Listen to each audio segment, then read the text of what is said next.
Hello friends, എല്ലാവർക്കും നമസ്കാരം. നിങ്ങളേവരും കാത്തിരിക്കുന്ന ഗൗതമിൻ്റെയും നന്ദയുടെയും ഇന്നത്തെ വിശേഷത്തിലേക്ക് എല്ലാ കൂട്ടുകാർക്കും സ്വാഗതം. അങ്ങനെ തുടങ്ങുമ്പോൾ തന്നെ കാണിക്കുന്നത് നമ്മുടെ ലക്ഷ്മീനെയാണ് കേട്ടോ. അപ്പം ലക്ഷ്മിയുണ്ട്, അതുപോലെ നന്ദയുണ്ട്, ഗൗതമുണ്ട്. അങ്ങനെ ലക്ഷ്മി പറഞ്ഞു, എൻ്റെ ഏറ്റവും വലിയ സമ്പാദ്യം എന്ന് പറയുന്നത് എൻ്റെ കുടുംബമായിരുന്നു, അത് കൊള്ളയടിക്കാൻ വന്നവരാണ് അവർ രണ്ടുപേരും. അവർക്ക് കൂട്ടുനിന്ന ഒരാളോട് പോലും ഞാൻ പൊറുക്കൂല, ഒരിക്കലും ഞാൻ ക്ഷമിക്കത്തുമില്ല എന്നിങ്ങനെ പറഞ്ഞു. അപ്പോഴത്തേക്ക് നമ്മുടെ ഗൗതം വന്നിട്ട്, അമ്മേ ഞാൻ പറയുന്നൊന്ന് കേൾക്ക്, ഒരു തെറ്റുപറ്റിപ്പോയി എന്ന് കരുതി അച്ഛനെ അമ്മയ്ക്ക് വേണ്ടെന്ന് വെക്കാൻ പറ്റുമോ എന്നിങ്ങനെ ചോദിച്ചു. ഈ ഒരു ചോദ്യത്തിന് മുന്നിൽ സത്യം പറഞ്ഞിട്ടുണ്ടെങ്കിൽ നമ്മുടെ ലക്ഷ്മി വീഴുമെന്നാണ് വിചാരിച്ചത് ഗൗതം, പക്ഷെ വീണില്ല. അങ്ങനെ നമ്മുടെ ലക്ഷ്മി പറഞ്ഞു, ഇല്ല, എല്ലാം എനിക്ക് മനസ്സിലായി മോനെ, നിങ്ങൾക്കൊക്കെ ഉണ്ടല്ലോ അച്ഛനാ വലുത്, ഈ അമ്മയുടെ വില ആർക്കും അറിയില്ല. അമ്മ ആരാണ്, എന്താണ്, നിങ്ങൾക്ക് വേണ്ടിയാണ് ജീവിച്ചതൊന്നും അറിയില്ല. ദേ ഞാനൊരു കാര്യം പറയട്ടെ, ദേ ചതിയുടെ ഏത് വിഷവും മിഴുങ്ങിയിട്ട് ഞാൻ മിണ്ടാതിരിക്കുമെന്ന് നിങ്ങൾ ആരും വിചാരിക്കണ്ട. എന്ത് ചതിയാണെങ്കിലും ഏത് ചതിയാണെങ്കിലും എനിക്കും അറിയാം പ്രതികരിക്കാൻ.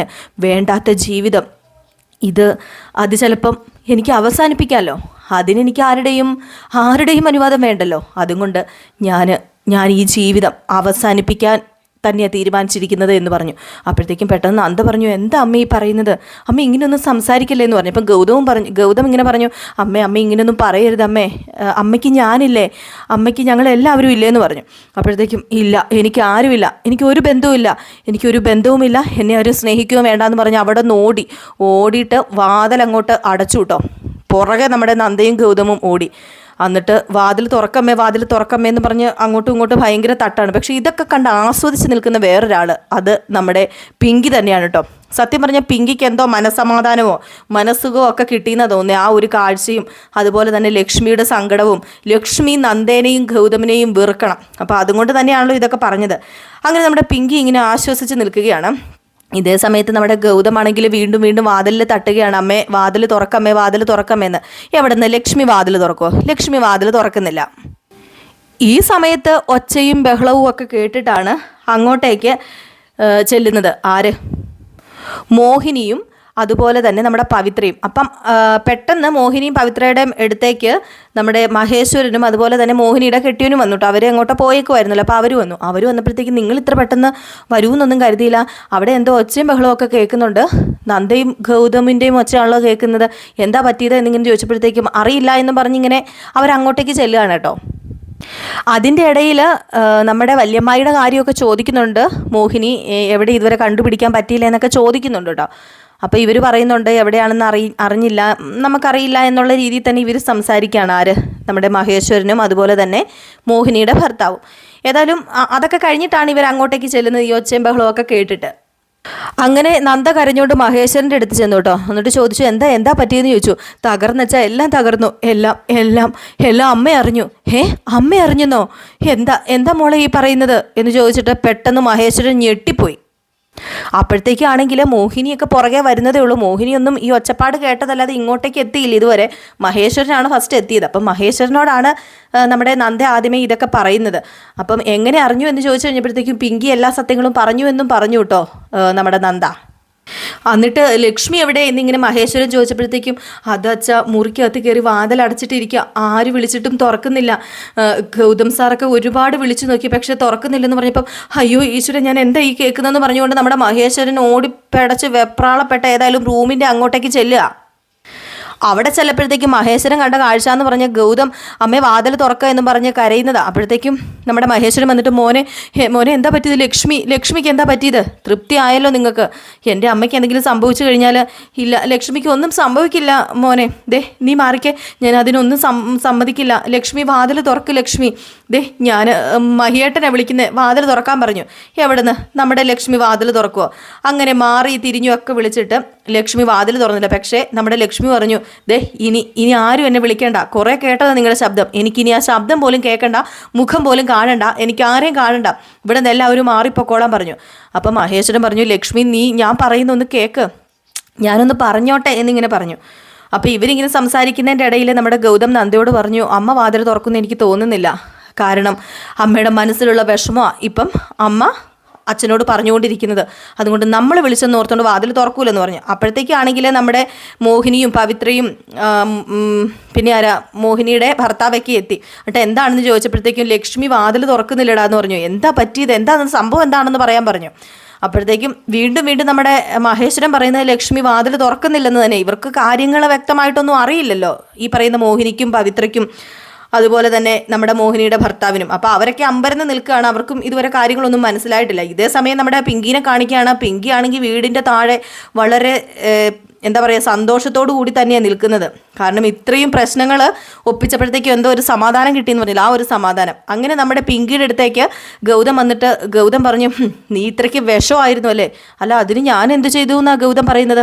നീ ഈ കുടുംബം തകർത്തില്ലേ, അതുപോലെ എൻ്റെ അമ്മേനെ ജീവിക്കാൻ കഴിയാത്ത അവസ്ഥയിലാക്കിയില്ലേ നീ? അതിനാരാ പറഞ്ഞത് ഗൗതം ഇതൊക്കെ ഞാൻ ചെയ്തതാണെന്ന്? എൻ്റെ കൺമുമ്പിൽ കണ്ട കാര്യം ഞാൻ അത് പ്രത്യേകിച്ച് പറഞ്ഞു തരേണ്ട കാര്യമുണ്ടോ? അതെ എൻ്റെ പൊന്നു ഗൗതം, ഞാൻ പറഞ്ഞൊക്കെ സത്യമല്ലേ, അതെല്ലാം മറച്ചു വെച്ചിട്ട് കപട വേഷമൊന്നും കെട്ടി നടക്കേണ്ട കാര്യം എനിക്കില്ല എന്ന് പറഞ്ഞപ്പോഴത്തേക്കും ഗൗതം പറഞ്ഞു, നിനക്ക് ഈ കുടുംബം തകർന്നാൽ സമാധാനമാവുമായിരിക്കും, അതുകൊണ്ടായിരിക്കും നീ ഇതൊക്കെ പറഞ്ഞത്. എനിക്കല്ല ഈ കുടുംബം തകർന്നാൽ സമാധാനമാകുന്നത്, അത് നന്ദയ്ക്ക എന്ന് പറഞ്ഞപ്പോഴത്തേക്കും വീണ്ടും ഗൗതം പറഞ്ഞു, ദേ ഞാനൊരു കാര്യം പറയാം പിങ്കി, നിനക്ക് എന്തിനു വേണ്ടിയാ ഇത്രയും ക്രൂരത നീ കാണിച്ചത്? ദേ വീണ്ടും ഇങ്ങനെ ചോദ്യങ്ങൾ പടപടാ ചോദിക്കരുത് ഗൗതം. ഈ ലോകത്തിൽ ഏറ്റവും കൂടുതൽ ഞാൻ സ്നേഹിക്കുന്നത് ഗൗതത്തിനെയാണെന്ന് ഗൗതത്തിനറിയാലോ. ആ സ്നേഹം എനിക്ക് തിരിച്ചും വേണ്ടേ?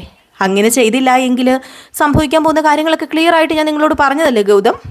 പക്ഷേ നിങ്ങൾ അതൊന്നും കാര്യമാക്കിയില്ല. നിങ്ങൾക്ക് നിങ്ങളുടെ അമ്മേനെ വേണ്ട, കുടുംബം വേണ്ട, എന്നെ മാത്രം തോൽപ്പിക്കണം, അവളുടെ കൂടെ സ്വസ്ഥമായിട്ട് ജീവിക്കണം. അതിനുവേണ്ടിയല്ലേ? എടി പിങ്കി, നീ അതിനുവേണ്ടിയാണോ ഇത്രയും വലിയ പാതകം ചെയ്തത്? നിന്നെയാണോ അന്ന് ഞാൻ സ്നേഹിച്ചതെന്ന് ഓർത്തിട്ട് എനിക്ക് സത്യം പറഞ്ഞു കഴിഞ്ഞാൽ ഇപ്പം ആർപ്പും വെറുപ്പും തോന്നുമെന്ന് പറഞ്ഞപ്പോഴത്തേക്കും, ദേ നിങ്ങൾ സ്നേഹിച്ച അതേ പിങ്കി തന്നെയാണ് ഞാൻ. ഈ വീട്ടിലുള്ളവരെ ചതിച്ചത് ഞാനല്ല, നിങ്ങളുടെ അച്ഛനാ. അതും മറച്ചു പിടിച്ച് കുടുംബം തകർത്തതും അമ്മായിനെ വിഡ്ഢിവേഷം കെട്ടിച്ച് ഈ അവസ്ഥയിലാക്കിയതേ ദേ നിങ്ങളുടെ നന്ദയും കൂടെ ചേർന്ന. എന്നിട്ട് അതെല്ലാം കൂടെ എൻ്റെ തലയിൽ കൊണ്ട് വെക്കരുത്. ദേ ഈ ചുറ്റും എന്താണ് നടക്കുന്നതെന്ന് കണ്ണു തുറന്നൊന്ന് നോക്ക്, നിങ്ങൾ എന്നെ ഒന്ന് മനസ്സിലാക്ക്. അല്ലാതെ നിങ്ങൾക്കൊരിക്കലും സമാധാനം കിട്ടുന്ന നിങ്ങൾ ഓർക്കണ്ട. സമാധാനം നിങ്ങൾക്ക് കിട്ടാനും പോകുന്നില്ല. ഇനിയിപ്പോൾ അത് തരാൻ എനിക്കും പറ്റില്ല. ഇനിയിപ്പം ഇങ്ങനെയൊക്കെ ആയല്ലോ, ഇനിയിപ്പോൾ എന്താണെന്ന് വെച്ചാൽ വഴിയിൽ വെച്ച് വരുന്നതൊക്കെ നിങ്ങൾ അങ്ങ് ഏറ്റെടുത്തോളാൻ പറഞ്ഞിട്ട് നമ്മുടെ പിങ്കി അങ്ങ് പോയി. ഗൗതം പകച്ചു നിൽക്കുക തന്നെയാണ്. ഗൗതമിന് എന്ത് ചെയ്യണമെന്നറിയാൻ പറ്റില്ലാത്തൊരവസ്ഥ. പിന്നെ കാണിക്കുന്ന നമ്മുടെ ഇന്ത്യവരത്തിൻ്റെ തറവാട്ടിന് ഫ്രണ്ടിൽ ഒരു വണ്ടി വന്ന് നിൽക്കുകയാണ്. ആ വണ്ടിയിൽ നിന്ന് ആദ്യം ഇറങ്ങുന്നത് നമ്മുടെ പേര് മറന്നുപോയി, അരുന്ധതിയുടെ അനിയത്തിയാണ് കേട്ടോ. അങ്ങനെ അരുന്ധതിയുടെ അനിയത്തി ആദ്യം വന്ന് ഇറങ്ങി, വളരെ ചിരിയോടൊക്കെ കൂടിയാണ് വന്ന് ഇറങ്ങുന്നത്. നമ്മളും ആദ്യമായിട്ട് കാണുകയാണ് അരുന്ധതിയുടെ അനിയത്തിനെ. അങ്ങനെ വന്നിറങ്ങുന്നു. അങ്ങനെ പെട്ടെന്ന് വന്നിറങ്ങിയതും നമ്മുടെ മോഹിനിയുടെ ഭർത്താവും കണ്ടു. അങ്ങനെ മോഹിനിയുടെ ഭർത്താവ് പറഞ്ഞു, ദേ അനസൂയേട്ടത്തിയല്ലേ ആ വന്ന് നിൽക്കുന്നതെന്ന് പറഞ്ഞപ്പോഴത്തേക്കും ശരിയാണല്ലോ എന്ന് പറഞ്ഞ് നമ്മുടെ മോഹിനി, അപ്പം പിങ്കിക്കൊന്നും അറിയില്ലല്ലോ ആരാണ് ഇതെന്ന്. അപ്പം പിങ്കിയൊക്കെ ഇങ്ങനെ പകച്ച് നിൽക്കുകയാണ് കേട്ടോ. അങ്ങനെ പെട്ടെന്ന് മോഹിനിയുടെ ഭർത്താവ് ഇറങ്ങി വന്നിട്ട്, ഇതാര്, അനസൂയേട്ടത്തിയോ എന്ന് പറഞ്ഞപ്പോഴത്തേക്കും അനസൂയ പറഞ്ഞു, നമ്മൾ കണ്ടിട്ട് ഒത്തിരി നാളായല്ലേ എന്നിങ്ങനെ പറഞ്ഞു. അതെ നമ്മൾ കണ്ടിട്ട് ഒത്തിരി നാളായെന്ന് മോഹിനിയും പറഞ്ഞു. അപ്പം അനസൂയ പറഞ്ഞു, ഞാൻ വരണമെന്നും എല്ലാവരെയും കാണണമെന്നും ഒക്കെ ഞാനിങ്ങനെ ഓർക്കുമായിരുന്നു, പക്ഷേ ഇത്ര പെട്ടെന്ന് ഇങ്ങോട്ട് വരുമെന്ന് ഞാനും കരുതിയില്ല. നിങ്ങൾക്ക് എല്ലാവർക്കും സത്യം പറഞ്ഞു കഴിഞ്ഞാൽ ഒരു ഷോക്കായി പോയല്ലേ, ഞാനൊരു സർപ്രൈസ് ആയിട്ടല്ലേ വന്നത് എന്നിങ്ങനെ പറഞ്ഞിട്ട് അനസൂയ പറഞ്ഞു, അല്ലെ ഇനി കുറച്ച് പേരെ കൂടെ കാണാനുണ്ടല്ലോ എന്നിങ്ങനെ പറഞ്ഞു. അപ്പോഴത്തേക്ക് നമ്മുടെ പവിത്രയും അതുപോലെ തന്നെ പിങ്കിയും ഒക്കെ ആകെ വല്ലാത്തൊരവസ്ഥയിലാണല്ലോ. അപ്പം ഒന്നും മിണ്ടാതെ നിൽക്കുക. അങ്ങനെ അനസൂയ പറഞ്ഞു, അതൊക്കെ നിൽക്കട്ടെ, ഏതായാലും എൻ്റെ കൂടെ ഒരു ഗസ്റ്റ് വന്നിട്ടുണ്ട്, ഏതായാലും ആ ഗസ്റ്റിനെ ഞാൻ വിളിക്കട്ടെ എന്ന് ചോദിച്ചു. എന്നിട്ട് അനസൂയ, ചേച്ചി ഇറങ്ങി വരാൻ പറഞ്ഞു. നോക്കിയപ്പോഴത്തേക്കും ആരാണ് വന്നേക്കുന്നത്? നമ്മുടെ അരുന്ധതി. അങ്ങനെ നമ്മുടെ അരുന്ധതിനെ കണ്ടതും സത്യം പറഞ്ഞു കഴിഞ്ഞിട്ടുണ്ടെങ്കിൽ അവിടെ നിന്ന് എല്ലാവരും ഞെട്ടിപ്പോയി എന്ന് വേണം പറയാൻ. പിന്നെ നമ്മൾ ഞെട്ടത്തില്ല, നമ്മൾ പ്രമോയിലൊക്കെ കണ്ടതല്ലേ, അതുകൊണ്ടാണ് നമുക്ക് വലിയ ഞെട്ടൽ വരാത്തത്. അങ്ങനെ നമ്മുടെ അരുന്ധതി ഇറങ്ങി ഉടനെ പറഞ്ഞു, ഈ വീട്ടിലേക്ക് വരില്ല എന്ന് ശപഥം ചെയ്ത ഞാൻ, പിന്നെ എൻ്റെ സ്വന്തം അനിയത്തിയായി പോയില്ലേ, അവൾ വിളിച്ചത് കൊണ്ട് മാത്രമാണ് ഞാൻ വന്നതെന്ന് പറഞ്ഞു.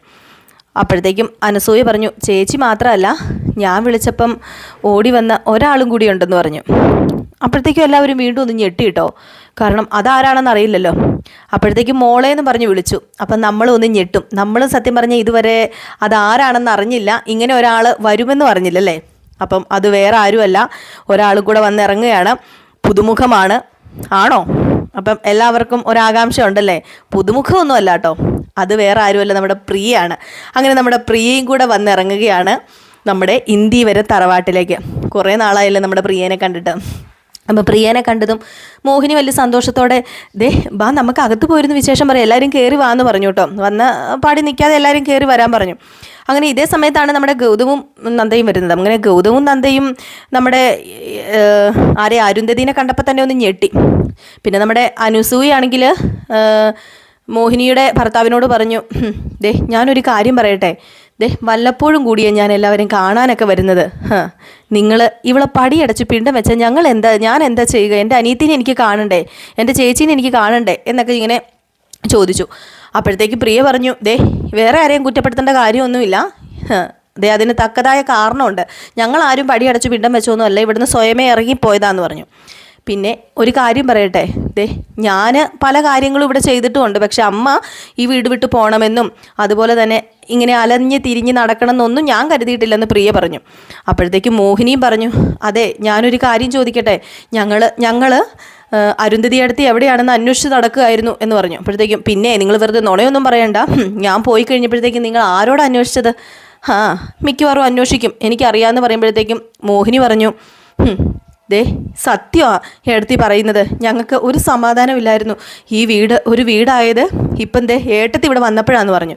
അപ്പോൾ അനസൂയം പറഞ്ഞു, ദേ ഞാനൊരു കാര്യം പറയട്ടെ, ദേ എല്ലാവരോടും ചുമ്മാ പറഞ്ഞതാ, ഇവിടെ ആർക്കും ഒരു സങ്കടമില്ല, ഏടത്തിക്കും സങ്കടമില്ല, ദേ എനിക്കും സങ്കടമില്ല, പിന്നെ എല്ലാവരും ഒന്ന് പേടിപ്പിക്കാൻ വേണ്ടി പറഞ്ഞാന്ന് പറഞ്ഞ് തിരിഞ്ഞപ്പോഴത്തേക്കും നമ്മുടെ ഗൗതത്തിനെയാണ് അനസൂയ കണ്ടത്. അപ്പം നമ്മുടെ അനസൂയ ഗൗതത്തിനെ വിളിച്ചിട്ട്, ഗൗതം നിൻ്റെ പോലീസ് പണി എങ്ങനെയൊക്കെ പോകുന്നു, ഇതാണോ നിൻ്റെ ഭാര്യ, ഞാൻ ആദ്യമായിട്ടാണല്ലോ നിന്നെ കാണുന്നത് എന്നിങ്ങനെ പറഞ്ഞു.